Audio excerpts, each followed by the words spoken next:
You know, the one thing that I never really thought of until I started hunting was the spiritual aspect of hunting.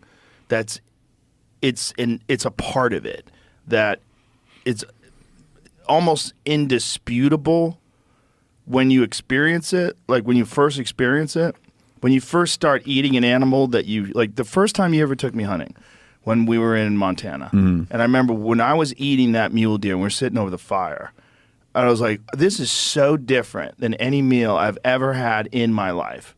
It's so different. I feel so connected to this animal. I know how difficult it was to do this.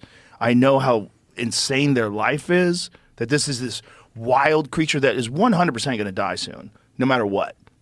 If it's next year or the year after or the year after that, it doesn't have much time left. And if you can move in while, dip your toe into the wild and extract that thing out. To me, that was like, oh, this is the best way to eat meat ever. This is 20, 30 times better than just getting a steak from a store. I remember when we were sitting around the fire, and you're like, what do you think? And I'm like, I'm doing this forever. Do you remember that? Yeah. What year was that? I don't remember that specific conversation. That was 12 years ago. Oh, was it really? 12 years 10 ago. years ago, yeah. So 2012. Okay, and then you bow hunted in 2014. Yes. Okay, so did you kill? I have two people in this room that introduced me to hunting, and that's our Montana mule deer right there. That's him. That's him. That's the one we Someone shot. lost the nose bones.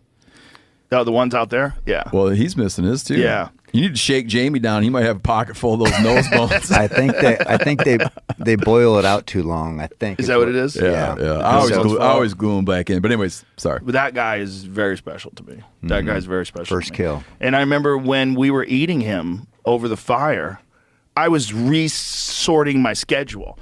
I was like, okay, how many times a year can I hunt now? Okay, how long is it going to take to After eat the a deer? first time. Right away. Eating it over the fire, like right away. I was like, oh, I'm doing this forever. This is what I do now. Like right away. I was like, okay, now I got to really research like calibers and rifles and how to do this and how to do that. I got to up my cardio. I got to start hiking hills. I started thinking all these things like immediately. Yeah. And I started planning out, okay, I got to hunt every 4 months. Like what can you hunt? I got to get pigs because then you can hunt them all year round. Immediately, my brain starts spinning like, okay, this is what I do now. I was like, okay, I found it. I've taken quite a number of people on their first hunting trips. I've never had, probably dozens, maybe dozens. Either way, I've never had any of them regret it. Like no one's ever said, I wish I hadn't done that. But I would say the majority, definitely a good, strong majority did not pursue it. Didn't regret it. Glad they did it, but didn't make it part of life. Well, it's difficult. Yeah. It's difficult.